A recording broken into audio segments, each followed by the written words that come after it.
জমিনের মধ্যে যারা কোরআনের হক কথা বলবে, কোরআনের সত্য কথা বলবে, এই জমিনের মধ্যে দিন প্রতিষ্ঠার কথা বলবে, ইসলামী আন্দোলনের কথা বলবে, এই জমিনের মধ্যে ইকামতে দ্বীনের কথা বলবে, প্রথম নম্বর কাজ হলো এই জমিনের ভেতরে যারাই কোরআনের হক কথা বলবে লিইউসবিতুকা, তাদেরকেই তারা জেলের ভেতরে বন্দী করবে।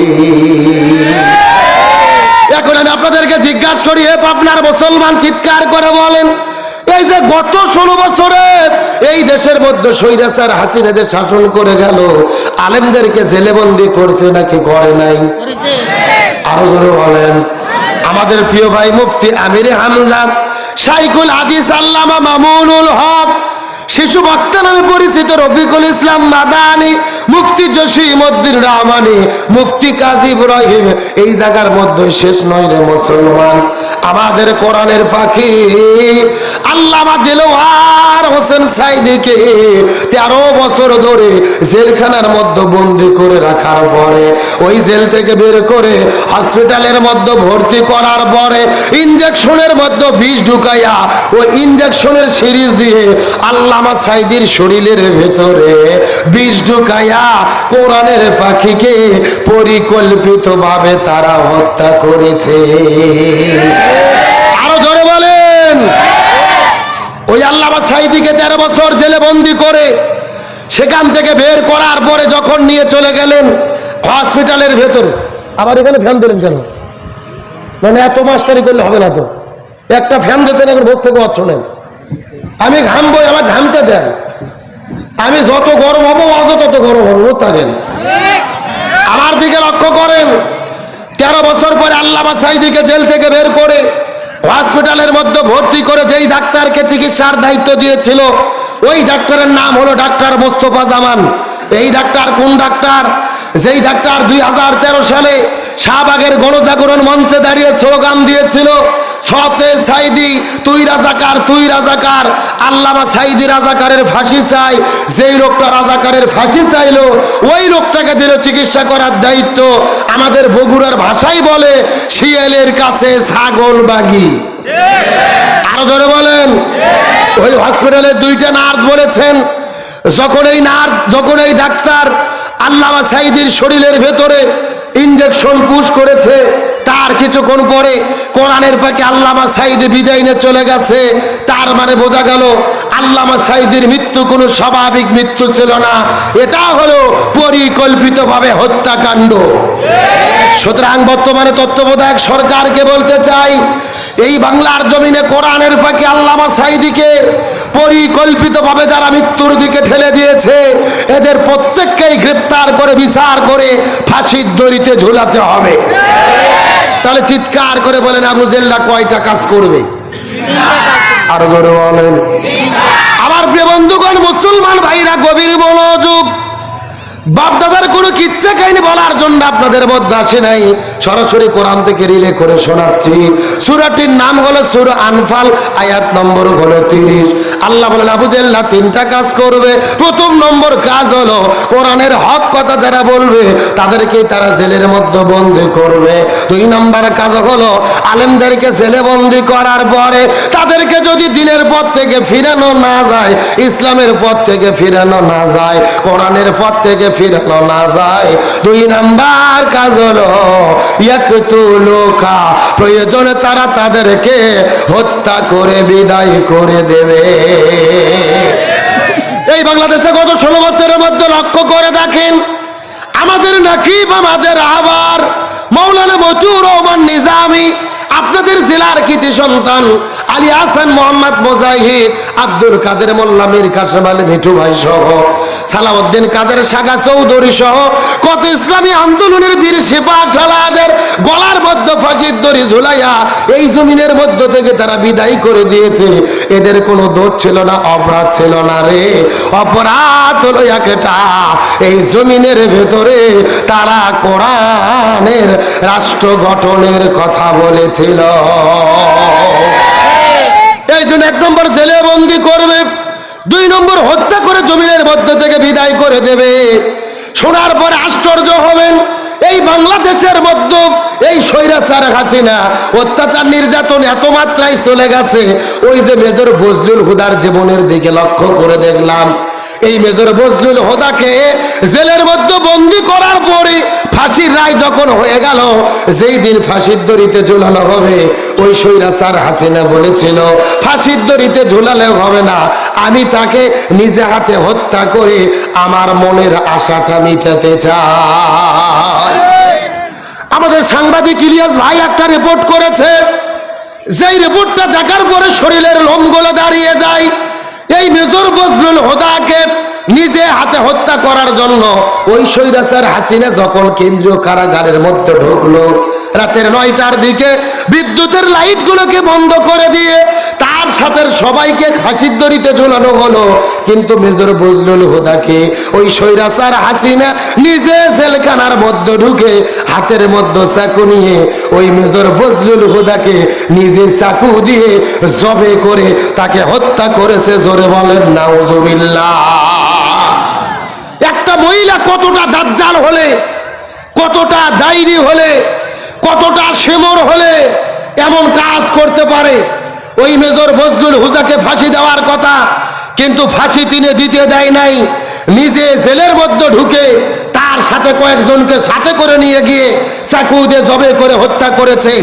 ওই লাশটা যখন চুয়াডাঙ্গাতে নিয়ে যাওয়া হলো, হাজার হাজার র্যাব, পুলিশ, বিজিবি এলাকা ঘেরাও করে বলেছিল 30 মিনিটের মধ্যে দাফন কাফন করতে হবে। এলাকার লক্ষ মানুষ মেজর বজলুল হুদাকে ভালোবাসে, যখন শোনেনি তার লাশটা ছিনিয়ে নিয়ে গোসল করতে যাওয়ার পরে দেখে তার পুরো গলাটা কাটা এবং বড় বড় সিলাই দেওয়া। একটা মানুষকে ফাঁসি দিলে তার গলাটা কাটা থাকার কথা নয়। গত কয়েকদিন আগে ওই জেলখানার যিনি দায়িত্বশীল ছিল তিনিও বিষয়টা স্বীকার করেছে। এই রকম ভাবে নিজের মনের আশা পূরণ করার জন্য মানুষ নিজে হাতে যারা জবে করতে পারে, এরা আর যাই হোক, এরা গণতন্ত্রের মানুষ কন্যা হতে পারে না। আমার মনে বলে এই স্বৈরাচার হাসিনা ফিরাউন, নমরুদ আর আবু জেলকেও তিনি হার মানাইয়াছিল। এই জন্য আল্লামা মামুনুল হক একটা বক্তব্য দিয়েছে যে নমরুদ, ফিরাউন, আবু জেহেল, কারুন এই 4 জনকে একটা গিলাসের মধ্যে রাখে পানি দিয়ে ঘন্টন দিলে একটা শেখ হাসিনা তৈরি হয়। এ কথা কন না কে?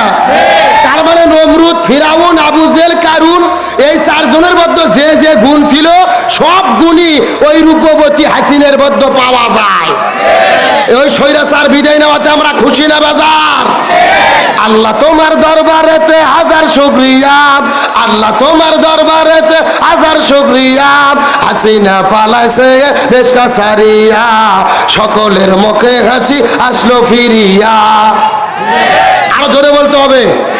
যারা ঠিক বলবি না মনে করবে না এই গ্রুপের লোক। জোরে বলেন ঠিক। স্বৈরাচার পালাইছে দেশটা সারিয়া, সকলের মুখে হাসি আসলো ফিরিয়া। কোথায় আওয়ামী লীগ, কোথায় কাদের কাকা, কোথায় গেল ওই জালেমের গরম গরম কথা?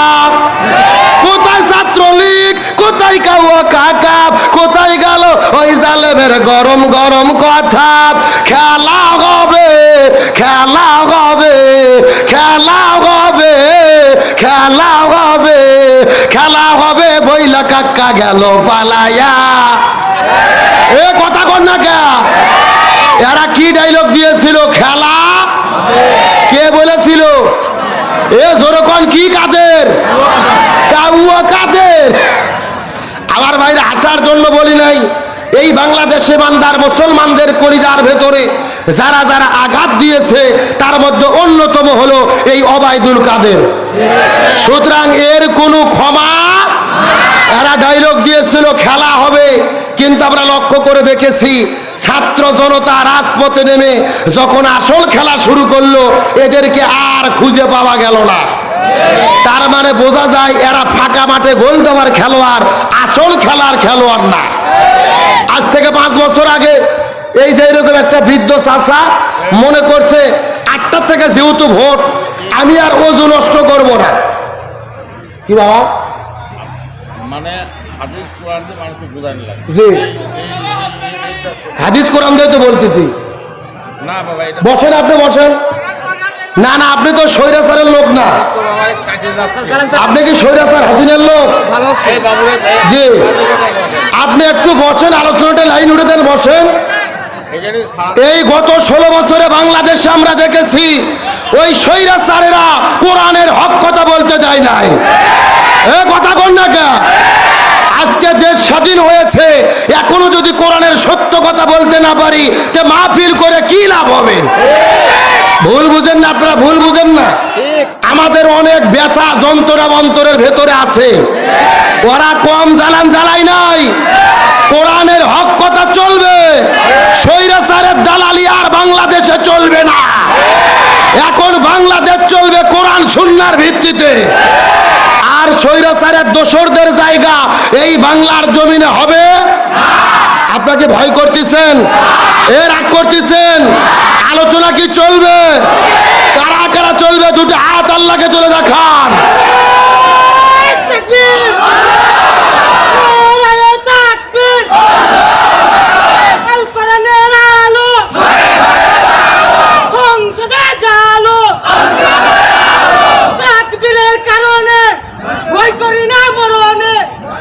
হাত নামার, আপনাকে মন খারাপ করতেছেন?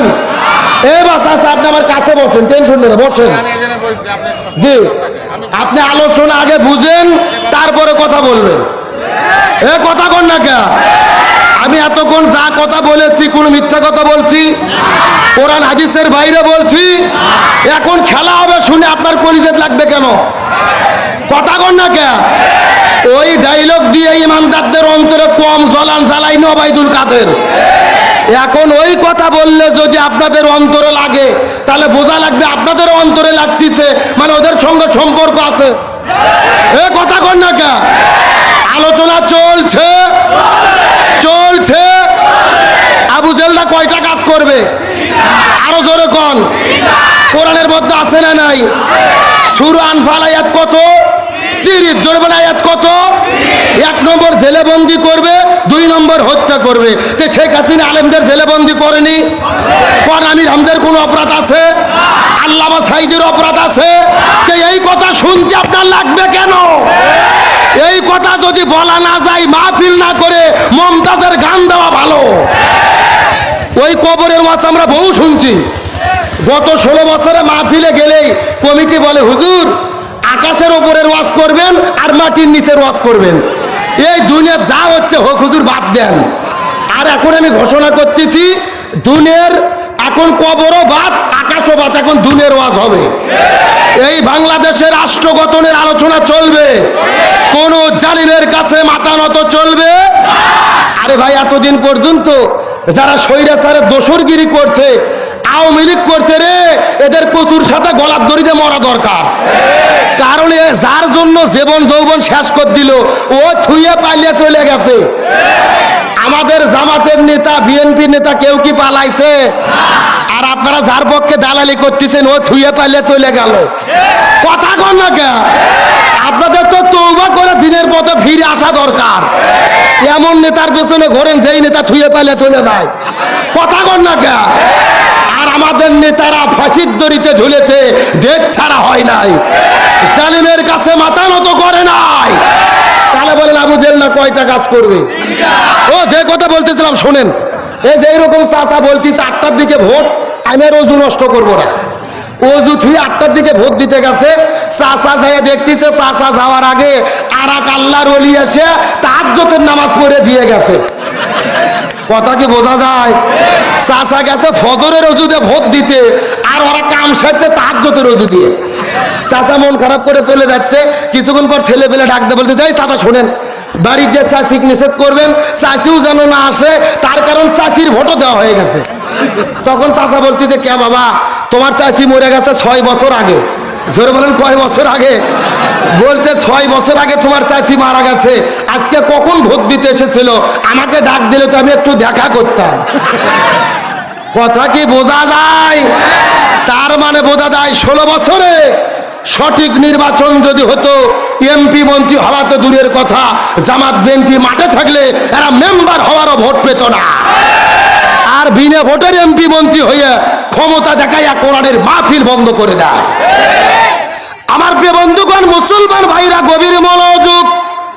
আবু জেল্লা তিনটা কাজ করবে। প্রথম নম্বর কাজ হলো কোরআনের হক কথা যারাই বলবে তাদেরকে তারা জেলখানার মধ্যে বন্দি করবে। 2 নম্বর, আলেমদেরকে জেলে বন্দি করার পরে তাদেরকে যদি দিনের পথ থেকে ফিরানো না যায়, ইসলামের পথ থেকে ফিরানো না যায়, তাদেরকে হত্যা করে জমিনের মধ্য থেকে বিদায় করে দেবে। আর 3 নম্বর কাজ হলো এই জমিনের ভেতরে যে আলেমদের জনপ্রিয়তা বেড়ে যাবে, যে আলেমদের গ্রহণযোগ্যতা বেড়ে যাবে, যাদের মাহফিলে হাজার হাজার মানুষের উপস্থিতি ঘটবে, ওই আলেমদেরকে এই দেশের মধ্যে তারা থাকতে দেবে না।